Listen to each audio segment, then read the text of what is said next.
பிரபா குழந்தைய ஸ்கூலை விட்டு கூட்டு போறதுன்னா ஏன் வேலை இல்லை ஓ வேலை, என்னை போட்டு தொந்தரவு பண்ணாது. ஆல்ரெடி ஆஃபீஸில் ஒர்க் ப்ரெஷராக இருக்கு, புரிஞ்சுக்கோ.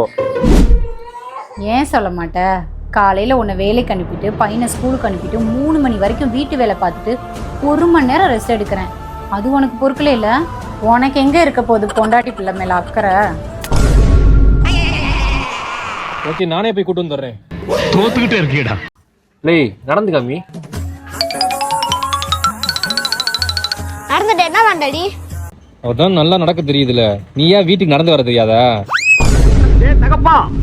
நீங்க என்னடா படிச்ச? டாடி படிப்பு பத்தியா ப்ரோ ஒரு நிமிஷம்.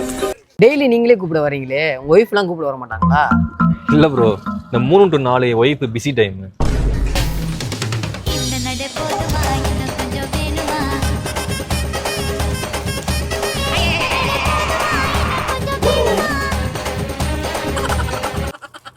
பிரபா நீங்க ஆபீஸ்ல சின்ன ஒர்க்கு கம்மி பண்ணி ஸ்கூல்ல கூட்டு வந்துடுறியா ப்ளீஸ்? அப்படியாங்க, சரி ஓகே. சரிங்கடா. டேய் வீட்டுக்கு வாடா. எங்க அப்பா வந்து கூட்டிட்டு போனா தான் நான் வீட்டுக்கு வருவேன். சாம்பார் ஆப் எனக்கு. என்ன எதுக்கு முறைக்கிறீங்க? அவன் நீங்க வந்தா தான் வருவேங்கிறான். ப்ரோ ப்ரோ ஏன் இவ்வளவு அவசரம்? பொறுமையா போங்க. யோ நான் ஃபாரின்ல வேலை பார்க்குறேன். என் பிள்ளைய ஸ்கூல்ல விட்டு கூட்டு போறதுக்காண்டி நான் ஃப்ளைட்டு பிடிச்சி இங்கே வந்திருக்கேன். இப்போ நான் இதை வீட்டில் விட்டுட்டு நெக்ஸ்ட் ஃப்ளைட்டில் நான் மறுபடியும் ஃபாரினுக்கு வேலைக்கு போகணும்.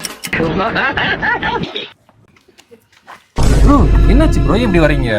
ஐசியூவாலேருந்து வரேன் ப்ரோ. 4 மணி ஆச்சுல, பிள்ளைய ஸ்கூல்லேருந்து வீட்டுக்கு விட்டுட்டு திருப்பி ஐசியூவாலே படுத்துக்கிறேன் ப்ரோ. ஹாய் ஜரா, உங்க அப்பா என்ன அமெரிக்கன்ஸ் போட்டிருக்காரு? ஏய் வாய் மட்டும் வா.